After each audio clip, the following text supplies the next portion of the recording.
बिस्मिल्लाहिर्रहमानिर्रहीम। अस्सलाम वालेकुम। आज की इस वीडियो में हम प्रॉब्लम 3-4B से सॉल्व करना शुरू करेंगे। Uh 6 column table for Dexo consulting company follows. हमें एक 6 कॉलम टेबल दिया हुआ है। The first 2 column contain the unadjusted trial balance. पहले 2 कॉलम्स में अनएडजस्टेड ट्रायल बैलेंस है। ये डेबिट का कॉलम है और ये क्रेडिट का है। As for the company of December 31, 2005 and the last 2 column contain the adjusted trial balance। और जो लास्ट 2 कॉलम्स हैं ये एडजस्टेड ट्रायल बैलेंस के, ये डेबिट का और ये क्रेडिट का। हमने क्या करना है, analyse the difference between unadjusted and adjusted trial balance. हमने अनएडजस्टेड ट्रायल बैलेंस और एडजस्टेड ट्रायल बैलेंस का डिफरेंस देखना है और एडजस्टिंग एंट्रीज करनी है उसके अकॉर्डिंगली। सबसे पहले कैश में डेबिट है अनएडजस्टेड ट्रायल बैलेंस में 48,000 और इधर भी 48,000 डेबिट है। इसका मतलब है इसमें कोई एडजस्टमेंट नहीं है। नेक्स्ट अकाउंट रिसीवेबल, इधर 70,000 डेबिट है, इधर 76,000 डेबिट है। इसका मतलब है इधर 6,000 डेबिट होगा। अब 70,000 में 6,000 ऐड करेंगे तो ये 76,660 बनेगा। 6,660 हम डेबिट करेंगे, 6,000 नहीं करेंगे। नेक्स्ट ऑफिस प्राइस 30,000 की डेबिट थी और अब 7,000 की डेबिट है। इसका मतलब है हमने ऑफिस प्राइस यूज़ की हैं। हमने कैलकुलेट करना कितनी यूज़ की हैं, उसके लिए हम 30,000 में से 7,000 माइनस करेंगे। आंसर आ जाता है 23,000। 23,000 को जब हम क्रेडिट करेंगे तो इसका मतलब है कि हमने अपना एसेट यूज़ कर लिया। एसेट जब हमारा बढ़ जाता है तो हम उसको डेबिट करते हैं और जब कम होता है तो हम उसको क्रेडिट करते हैं। इधर हमने एसेट क्रेडिट किया है क्योंकि जब हम 30,000 में से 23,000 माइनस करेंगे तो हमारे पास 7,000 आ जाएगा। नेक्स्ट प्रीपेड इंश्योरेंस पहले 13,200 की थी और अब हमारे पास 8,600 की है। 13,200 में से हम 8,600 माइनस करेंगे, आंसर आ जाता है 4,600। इसका मतलब है हमने 4,600 की इंश्योरेंस यूज़ की है, एसेट यूज़ किया है तो हम उसको क्रेडिट कर देंगे। नेक्स्ट है हमारे पास ऑफिस इक्विपमेंट, पहले 1,50,000 का था और इधर भी 1,50,000 का है, तो इसकी कोई एडजस्टिंग एंट्री नहीं है। ऑफिस इक्विपमेंट की डेप्रिसिएशन पहले 30,000 की थी, फिर 40,000 की है। इसका मतलब है कि 10,000 की मज़ीद डेप्रिसिएशन हुई है। डेप्रिसिएशन अगर हम इधर देखें तो इधर भी क्रेडिट है और इधर भी क्रेडिट है, तो इसको हम क्रेडिट में लिखेंगे। नेक्स्ट अकाउंट्स पेबल में पहले 36,000 था, अब 42,000 है। 42,000 में से जब हम 36,000 माइनस करेंगे तो आंसर आ जाता है 6,000। इसका मतलब है हमने 6,000 की मज़ीद लाइबिलिटी बढ़ा ली है। 36,000 में जब हम 6,000 ऐड करेंगे तो ये 42,000 बनेगा। अगर हम इसको डेबिट में लिखते हैं 6,000 को, तो हमें इसमें से माइनस करना पड़ता 36,000 में से 6,000, आंसर 30,000 आता। जबकि इधर हमें 42,000 दिया हुआ और वो भी क्रेडिट, इसीलिए हमने इसको क्रेडिट में लिखा है। इंटरेस्ट पेएबल में पहले हमारे पास 0 क्रेडिट था, उसके बाद हमारे पास 1,600 क्रेडिट है, तो इधर हम 1,600 क्रेडिट कर देंगे। नेक्स्ट हमारे सैलरीज पेबल पहले 0 था, फिर 11,200 हो गया क्रेडिट में, इधर हम 11,200 लिखेंगे। नेक्स्ट हमारे पास कंसल्टिंग फ़ीस अनअर्न पहले 30,000 थी, फिर 17,800 हो गई है। 30,000 माइनस 17,800, आंसर आता है 12,200। इस 12,200 को हम डेबिट में लिखेंगे। इसको हम डेबिट में इसलिए लिखेंगे क्योंकि हमारे पास अनएडजस्टेड ट्रायल बैलेंस में अनअर्न कंसल्टिंग फ़ीस क्रेडिट में दी हुई है। क्रेडिट में से डेबिट माइनस करेंगे तो 17,800 आ गया। जो जनरल फार्मूला है वो ये है कि डेबिट में डेबिट ऐड होगा, डेबिट में से क्रेडिट माइनस होगा और क्रेडिट में से डेबिट माइनस होगा। लॉन्ग टर्म नोट्स पेबल में पहले 80,000 था, बाद में भी 80,000 है, तो इधर एज़ यूजुअल। नेक्स्ट है डी चैन कैपिटल, पहले 70,200 था, बाद में भी 70,200 है। डी चैन विड्रॉल्स पहले 10,000 थे, बाद में भी 10,000 है।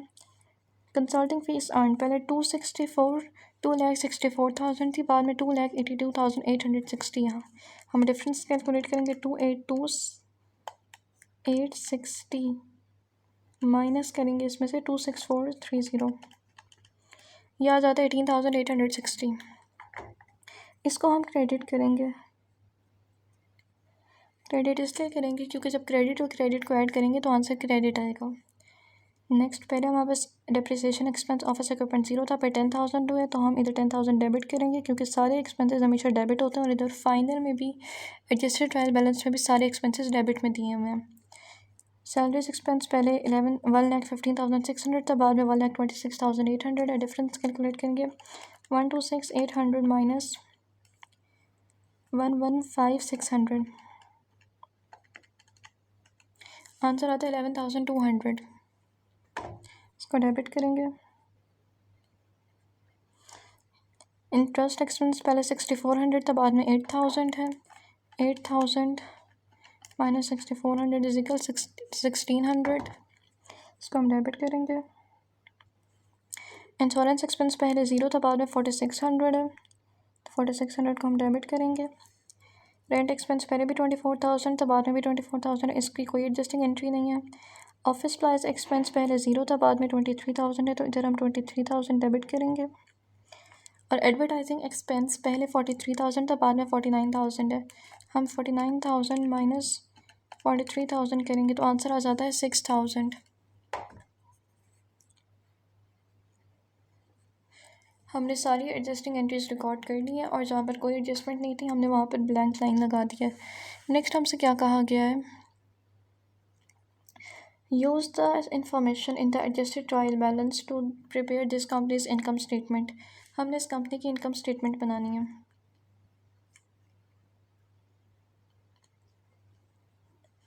उसके लिए सबसे पहले हम क्या करेंगे, इधर हम लिखेंगे प्रॉब्लम 3-4P।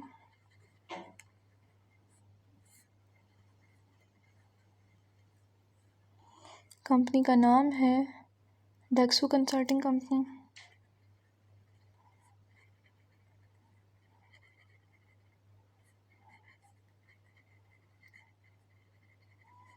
इनकम स्टेटमेंट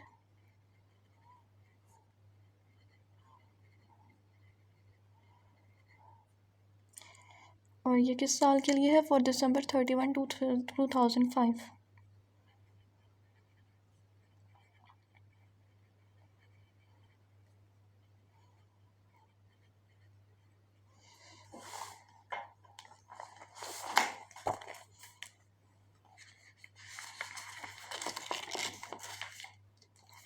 सबसे पहले हम लिखेंगे रेवेन्यूज़ जो हमने अर्न किए हैं।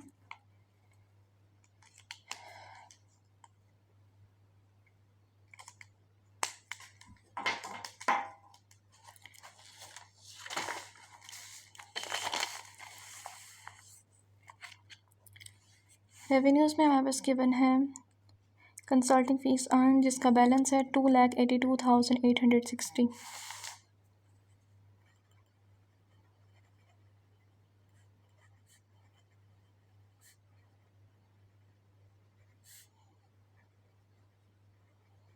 इसमें से हमने एक्सपेंसेस माइनस करने हैं। एक्सपेंसेस हैं हमारे पास डिप्रिसिएशन एक्सपेंस ऑफिस इक्विपमेंट है 10,000।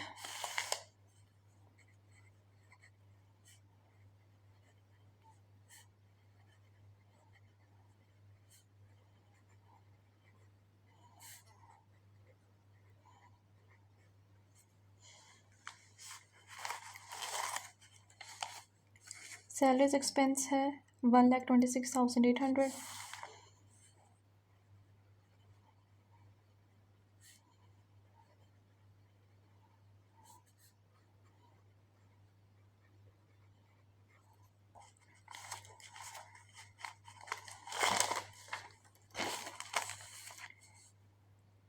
इंटरेस्ट एक्सपेंस है 8,000।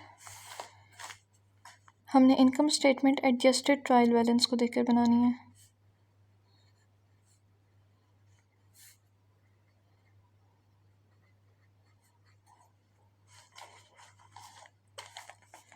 इंश्योरेंस एक्सपेंस है 4,600।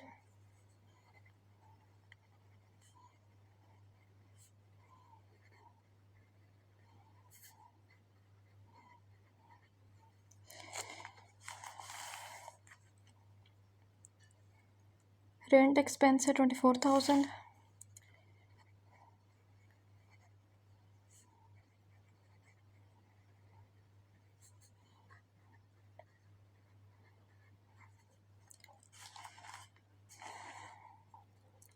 ऑफिस सप्लाइज एक्सपेंस है 23,000।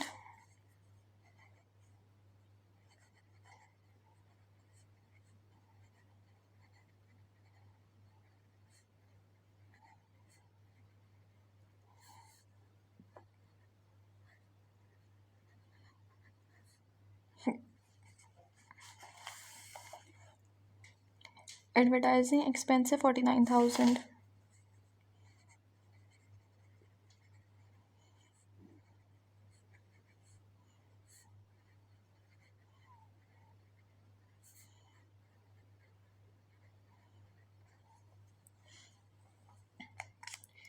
अब हम रेवेन्यू में से सारे एक्सपेंसेस माइनस करेंगे ताकि हम नेट इनकम कैलकुलेट कर सकें।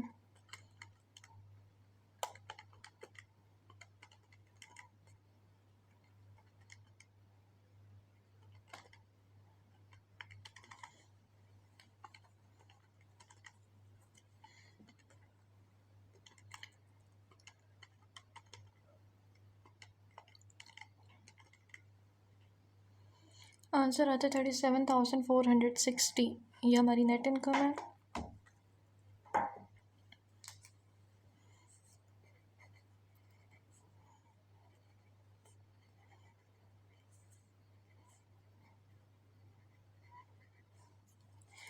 बुक में हमें आंसर गिवन है टैली करने के लिए।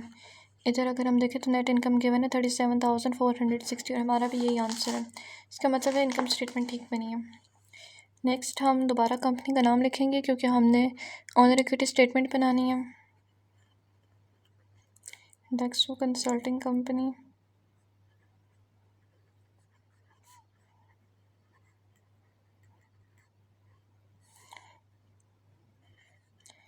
Owner equity statement.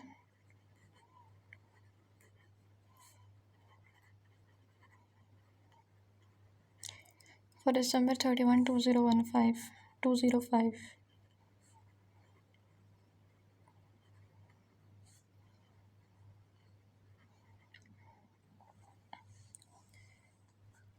सबसे पहले हम ओनर इक्विटी बिगनिंग लिखेंगे।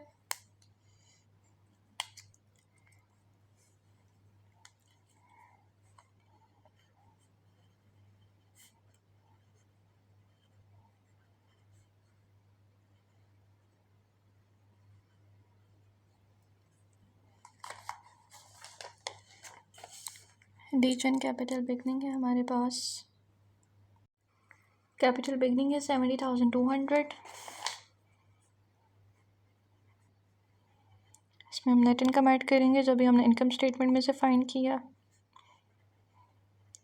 नेट इनकम है 37,460। इसमें ओनर इन्वेस्टमेंट ऐड करेंगे।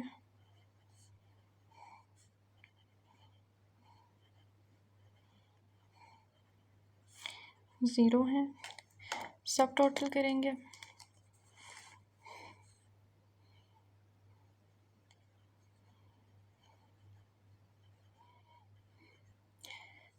इन दोनों को ऐड करेंगे तो आंसर आता है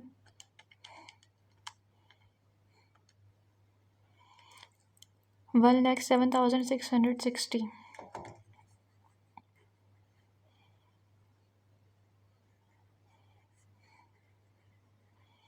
अब इसमें से हमने विड्रॉल्स माइनस करने हैं।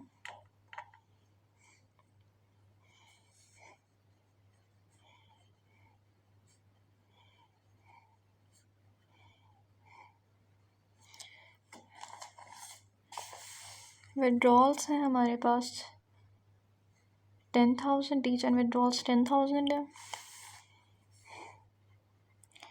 10,000 हम इसमें से माइनस करेंगे। आंसर आएगा हमारे पास डीच एंड कैपिटल एंडिंग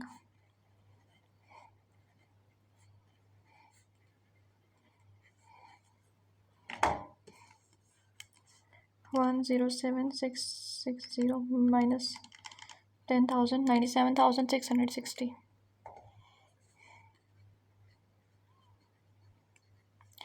नेक्स्ट हमने बैलेंस शीट बनानी है।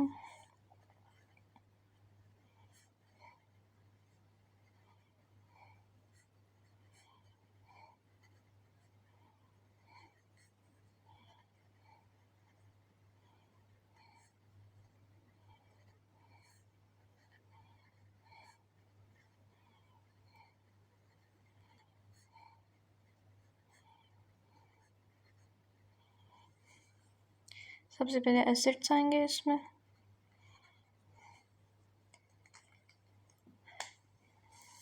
एसेट्स में हमारे पास गिवन है कैश जो कि है 48,000।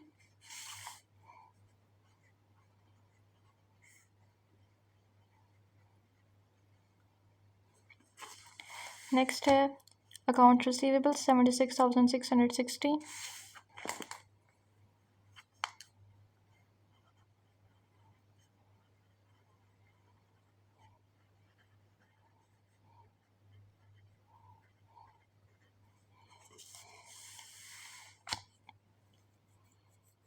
ऑफिस सप्लाईज जो कि 7,000 की हैं।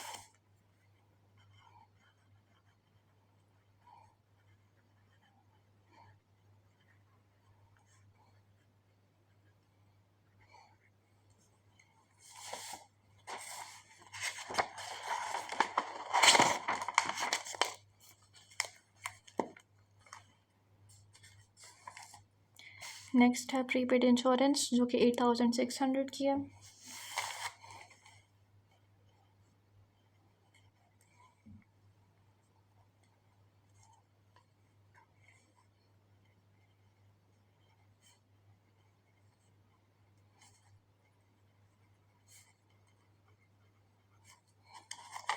नेक्स्ट है ऑफिस इक्विपमेंट जो कि 1,50,000 के।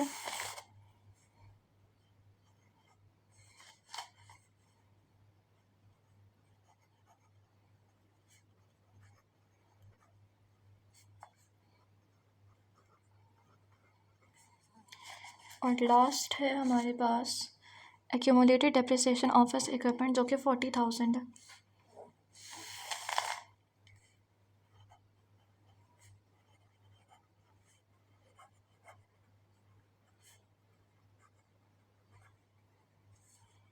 इसको हम माइनस करेंगे। अब हम इन सारे एसेट्स का टोटल करेंगे। 48,000 plus 76,660 plus 7,000 plus 8,600 plus 1,50,000 minus 40,000, ये आ जाता है 2,50,260।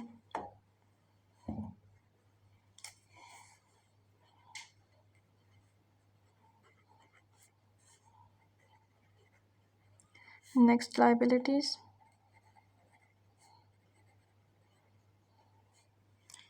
इसमें हमारे पास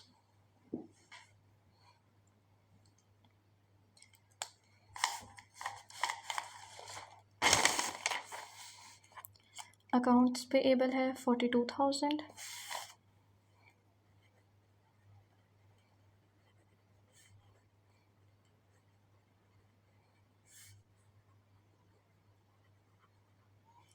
नेक्स्ट है हमारे पास इंटरेस्ट पेएबल 1,600।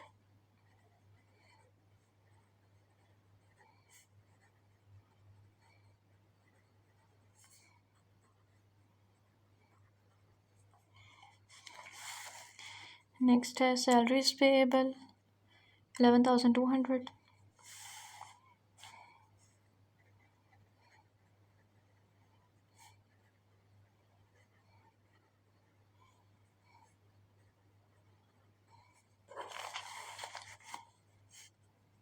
नेक्स्ट है हमारे पास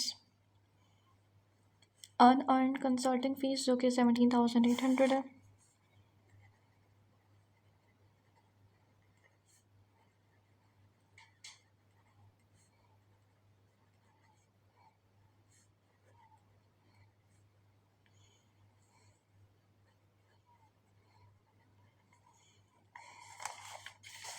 लास्ट है लॉन्ग टर्म नोट्स पेएबल जो कि 80,000 है।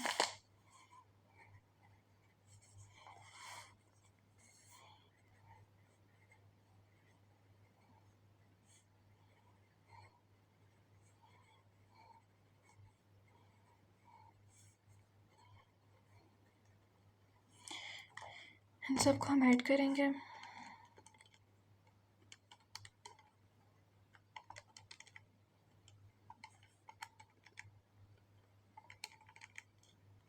यह आ जाता है 1,52,600।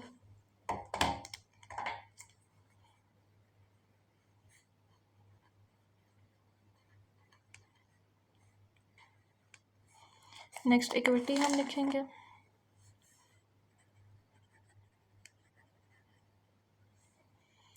इक्विटी में हमारे पास है डी चंद कैपिटल। ओनर इक्विटी स्टेटमेंट के ज़रिए से हमने जो कैपिटल फाइंड किया था इधर हम वो लिखेंगे।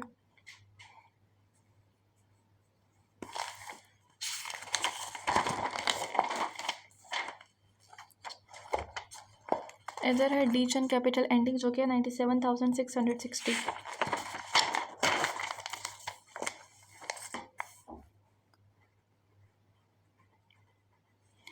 अब लायबिलिटीज़ और इक्विटी को ऐड करेंगे। यह आ जाता है 2,50,260।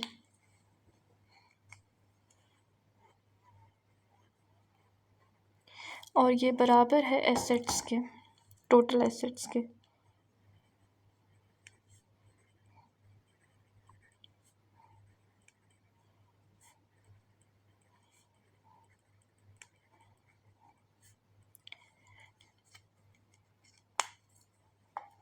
इस वीडियो में हम यहीं तक सॉल्व करेंगे और नेक्स्ट क्वेश्चन हम नेक्स्ट वीडियो में सॉल्व करेंगे। Thank you so much for watching. अल्लाह हाफिज़।